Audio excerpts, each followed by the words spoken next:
Today I'm doing a video about rust on VW Bugs or Beetles, where to find it and what I consider to be serious or not so serious. So if you're looking at buying your first bug, you're new to the VW scene, this could be a pretty handy video to watch.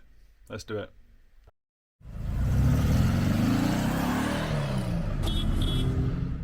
As we're looking around the bug today, I'm going to categorise the rust into kind of two groups. The first group would be the serious repairs, so we're talking body off, lots of work, lots of time and effort or money to fix those sorts of things. And if it's your first bug, you really don't want to be entering into buying something like that. So personally, I'd say walk away and find something a little bit better. Save a bit more money and find something better. Then you have the second group, which can be quite serious. It can be an MOT failure, but it's less complicated to fix. So most average body guys can probably do it, or if you had to pay someone to do it, take it to a garage, it wouldn't be super complicated, so it could be done relatively inexpensively. So we're going to look around the bug and say find these different areas, and I'll point out what I think, in my opinion, is serious and not so serious. But first of all, we have to find the rust. The problem with rust is it's not always easy to see. It can be covered with thick paint or under seal, and it's not always obvious. And you give that a prod with your finger's not that hard, it's a bit squishy. And sometimes you just can't feel there's serious rust there. Obviously, you can break out your favourite screwdriver, but if you rock up with a screwdriver at someone's house to look at the Beetle they're selling and start putting holes in it, you're likely to get stabbed with it. A fantastic little tip my dad taught me many years ago is rock up with a pencil in your ear. So basically, if you're testing for thin metal or holy metal, a pencil will go through that just as easy as any screwdriver. Say it's unoffensive, it's not a big massive screwdriver you wave around the car testing things and prodding at things, and you can do it subtly. You can just take it off your ear, it's in your hand, give it a little poke and just check to see if things are solid. I'll pop it back, nothing to do, is there? But please don't go John Wick. I'm not suggesting you start putting holes in people's cars that are trying to sell them and stuff. That's totally unfair. Give it a gentle poke and you'll tell straight away if it's thin and horrible metal. You don't have to start putting massive holes in people's floor pans to do that. A pencil. I know, I've heard the story, sir. Pencil? Who the can do that? Right, I hope you got your roll mat and your old clobber on, because you're going to be crawling underneath a Beetle to check this first one. Heater channels. Now, heater channels to me are one of the most important things to look out for. If they are completely rotten, it's a pretty major job to replace those.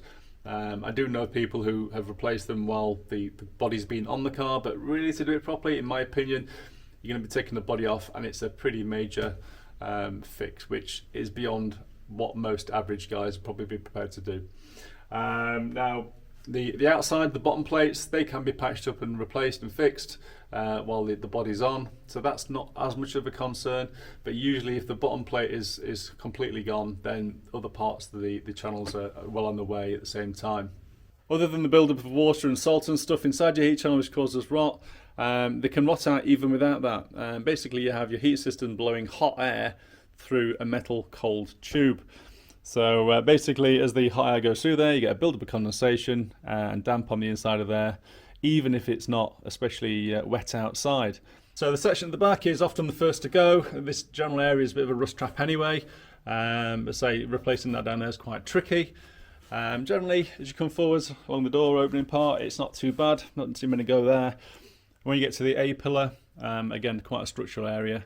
I've seen A pillars completely rotted off from the channel many a time, and obviously that has to be solid if you want your car to be structurally sound.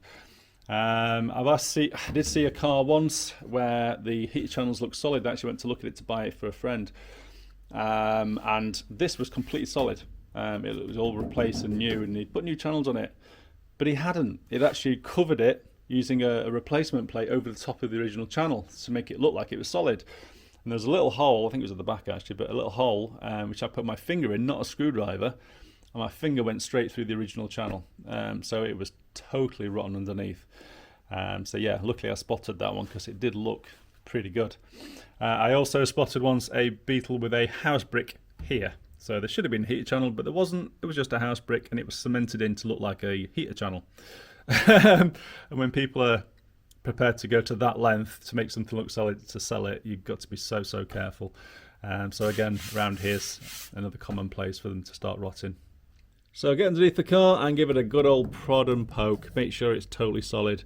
In my experience, they tend to go towards the back of the car first, and at the front around this corner area seems to go first. I don't know why. I assume it's just where the water tends to drop and collect in most. But so you do need to check the whole length. Like I say, it's a relatively flat panel, which you can get a sections for or a new bottom plate for to fix while the body's on. So it's something you can patch up. It depends how good a job you want your car to be, I guess. So to check this area, you're basically going to have to lift the back seat out. So hopefully your buyer won't mind that. Lift it out and have a good old root around and see what's there.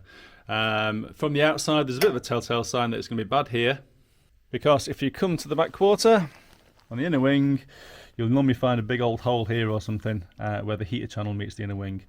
And so if it's bad there, the chances are it's bad on the inside at the same time. Coming forward from here, you've got the outside of the heater channel. Again, I bought a 1303 or a Super Beetle, and the bottom 10mm down that side was completely gone. It basically, the bottom plate on the side wasn't hardly attached. If you grab the running board, which is normally attached, so it's kind of hidden, and give it a gentle wiggle. If you see movement in this section, you know you've got a problem. Assume it's still attached and these the holes haven't pulled out as well. The running boards themselves can get quite crunchy and rusty. They're easy to replace, so don't mistake a crunchy running board for a dead heater channel, but just make sure you know where the crunch is coming from, so use your eyes and your ears. Again, you'll probably find along here it can be bad, and especially where the channel meets the body on the inside here. This is a common place to have a hole.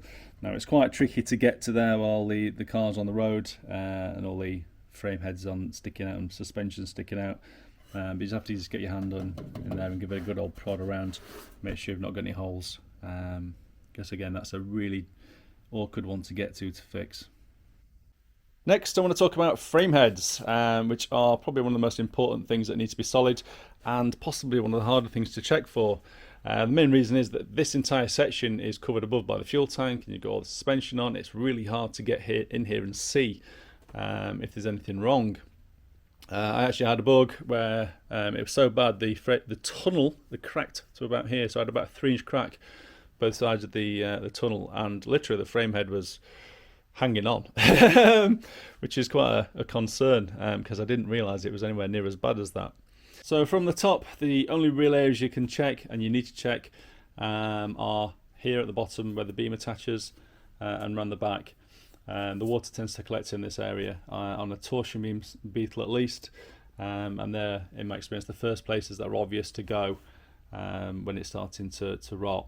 It is fixable, but it has to be to make sure you do it right, because obviously these 4 bolt holes will hold your entire front suspension on, so this area needs to be solid.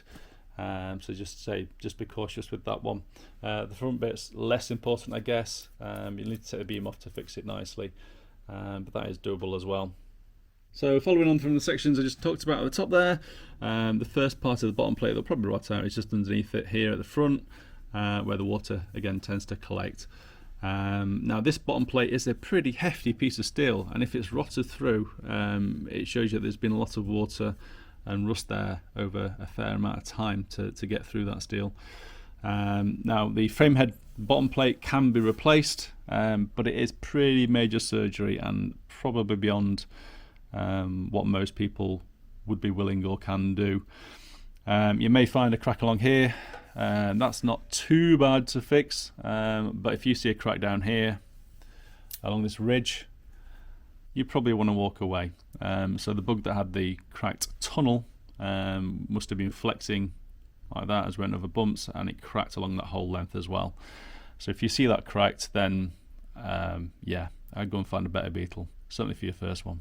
Unfortunately, I don't have a Super Beetle or 1303 floor pan and frame head to show you. It's kind of similar, but it's more of a H shape because the way everything attaches. Again, check for your low points where the water can collect. However, on these bugs, there's something else you can check.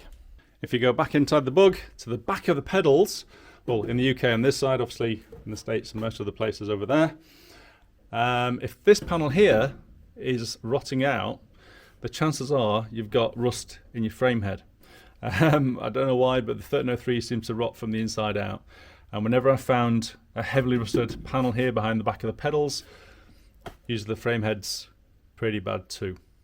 So back under the pan, the centre spine bottom plate here, all the way along, right up to the very end where the frame horns end.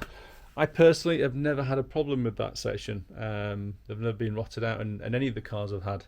So I can only assume that generally it tends to be a pretty good area and relatively watertight. To make sure that is watertight, you want to make sure that the hole, which is your access for the gear shift linkage, has its correct plate on there and is watertight with a seal. If that's open, whenever you're driving anywhere, you're going to get a load of water in there, which doesn't help your frame head. And I guess, although it's not been an issue, it won't help the tunnel further back either. So the floor pans, first place you want to check is under the pedals, depending on where you are in the world. So they tend to collect water around your pedals, and that's usually, in my experience, the first place they tend to go. Then you want to check along any seams or low points in the pan. Obviously water collects, you're going to get rust coming through. And especially bad is the battery tray area where the battery sits. That's also one of the first places that you'll probably find going. So you can either lift the seat again and check from the inside, or get underneath and have a good old prod around here and make sure that's solid. Many bugs I've seen have been patched in these areas, and you can do a reasonable job. You can even buy the patch panels to do it in a good way. So without replacing the entire floor pan, you can get a relatively solid floor pan, depending how obviously good you want things to be. Floor pans can be replaced, but it's a bit more of a major task, and probably beyond what most people would want to do. But it is doable, and it's not super complicated at least. So we're back in the car. You've had the seat up to check the battery tray area, and you might as well, while you're here, pull the seat forward and have a look in your luggage tray area. Common place for them to go is along the seam here and along the back edge, again where water tends to sit, or the seam that joins the inner wing to the battery tray area.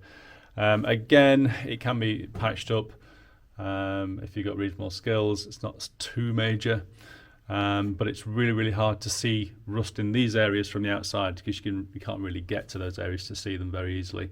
So the only way you're going to do it is by getting behind the back seat and lifting the carpets and having a proper look. Okay, rear inner wings. You're going to get rust in these front corners, like I mentioned, where it meets the heater channels. You may get some around where the damper mounts and stuff are. Most likely it'll be at the back where your bumper hanger is. Now these are early bumper hangers.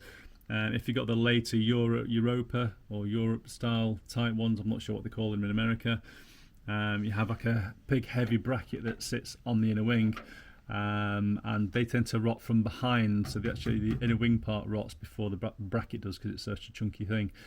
That can be an MOT failure, so it may need sorting, but you can buy those panels to replace. So you can have entire section panels, and I believe you can buy, or at least you used to be able to buy, just the bumper hanger section as well. So you don't want rust in there ideally, if you can avoid buying one that's not got that. But personally, I don't think it's the end of the world if you do have rust there. You can take the wing off, it's relatively accessible, and it's pretty straightforward for most people to sort that. Again, while we're in this area, to the rear quarter panels. It's really common to see bugs with a line across here. That's because the rear quarter panel's been replaced. It's a relatively straightforward job to cut it out and put a new panel in. You can still buy them, but ideally you don't want that if you can avoid it. Get yourself a magnet, ideally a weak one. If you suspect it's being worked on or got filler in there. If it stays on, you should be okay. If it falls off, you've probably got half an inch of filler. And it's either been filled because it's been repaired badly, or they've just filled it to cover holes. Unfortunately, it's not super easy to see from the inside because it's covered up by the rear seat and all the inner skin and stuff. So you just have to be extra vigilant from the outside, really. Rear balancers tend to go quite crunchy and rusty because they're around the hot engine. So it's getting wet and hot all the time, and it's in the spray at the back of the car. I don't personally worry about rear balancers too much. I did have a Beetle actually pull the entire thing off by hand. It was so rotten, so they can get pretty bad. But again, the replaceable panels, you can still buy the replacement panels. It's a relatively straightforward job to do from the outside of the car. So although it's nice to have it good and solid, it's not an end of the world kind of thing. The same goes for the engine trays, so it's really common for these to be crunchy and rotted at the front and stuff. You can buy replacement ones, you can get decent ones in the UK from Hookies. I certainly recommend those, they're nice quality. And they can be chiselled off or cut out, ground out, and then replaced relatively easily. Of course, to do that, you're going to have to probably take the engine out, which will be a good experience if it's a new Beetle. Something to do at the weekend, eh? If your Bug has a crescent-shaped vent here, which this one doesn't because it's an early body, and the 1272 doesn't either because the body style. But if you do have a vent there, they can let water in, which makes it your way down here, and then you end up with rust issues in the inner quarter and the roof section there. That usually presents itself first of all as little pinholes which become paint bubbles. So if you've got little bubbles in the paint around there, the chances are you've got a load of rust coming through. It is fixable, it's not the end of the world, but it's a little bit tricky being a curved section that you've got to replace if you want it to be nice. And obviously if you're working on this part of the car, you're going to be knackering any paint job that's on there if you've got half decent looking paint. So just something to look out for. To the front of your Beetle and the scuttle, it's common around the windscreen for in the later ones that have the drain holes and stuff to get blocked, and you get water trapped between the rubber of the windscreen and the metal, and you get this rotting out here. Say it's a windscreen out job, again you ruin your paint in the front. It is fixable with reasonable skills, so not the end of the earth that one. Again, try and avoid it if you can. The rubber holders around the bonnet, they're a common rust trap. They hold water, they rot out, they peel off, they're horrible things. I really don't like them, and on most cars I tend to replace them with the clamp-on style rubbers on the bonnet itself and grind these off completely before I paint things. These can be replaced because you can buy replacement strip, but say you can use different rubber as well. It doesn't work for all bonnets, but it works on most of them, I believe. But yeah, not the end of the world. Heading down, we've vaguely touched on the front of the A-pillar. Replacing A-pillars isn't for the faint-hearted because you do need a jig to hold it in place and stuff. So ideally you want to avoid that. But more commonly is you'll have rot in the bottom here as you do at the back. But these sections again can be replaced relatively straightforwards, but just by taking the wings off and stuff. So not the end of the earth. However, it will probably fail an MOT if you've got holes there, so it would need sorting. And down to the front of the inner wing. Again, if it's a late Bug, you can have that big chunky Euro style bumper hanger, which will rot from the back. From the bodywork side. Again, you'll see that probably from the inside, whereas this is an early one with the other way around. Again, not the end of the earth because it's all replaceable. It may fail an MOT, and this little bit here, because it's the low point that holds the water, traps the water. Quite often, this little corner, this little knob at the bottom, that'll have rust there as well. But again, it's not major, but obviously you want it to be right. And to the front glance, doesn't matter what year it is really, they're all pretty much replaceable. It's not the end of the earth, it's really not. It might look big and scary, but it's quite a common thing to go wrong. The bottom plates are probably the first thing to go. Say this one's been replaced by the looks of it already, and I've had to replace it on beef as well on that one. It's relatively straightforward with basic skills, so nothing too much to concern about. And if it's the only thing wrong with the Bug, don't let that particular thing put you off, it can be sorted. And lastly, I think, the inner wings. Now, I once went to see a Torsion Beam Bug. It was a late one with a spring that comes down from the bonnet and attaches to the back here. And this part here was so rusty, the spring had pushed through the inner wing. I have no idea how it even got rusty there. A bit of a crazy one, that one. However, if you've got a 1303 or Super Beetle, you're going to have McPherson struts at the front here. So the strut tops are mounted on the inner wing here, and you need to make sure it is solid. It's a really structural part of the car, and you really don't want the struts flying through the top of the bonnet. I've seen many 03s with bodged up inner wings here with little nasty square panels all around where the shock top is, and you want to avoid that. So with a 1303 or Super Beetle, I think that's one of the key areas to be safe and make sure it is solid there before you buy it. So if you're on a hunt for a Bug, hopefully this will help direct you to those key rust areas. Basically, you have to look just about everywhere, but there's one or two spots that you need to concentrate on more than others. to make sure you don't buy a complete lemon. Hopefully I'm going to be making a similar video with the T25 Vanagon, because they're pretty prone to rust too, in the next week or so. And I'm also going to be doing a video which will be useful for first time bug buyers, which is how to check the end float on your engine. So in that video I'm planning to check the end float, which is a quick check which every new buyer should do to see if your engine's on its way out. And we're also going to measure the end float in the same video, so hopefully it's useful for new people and a bit more advanced as well. But yeah, hopefully that helps. Happy bug hunting. Cheers, bye bye.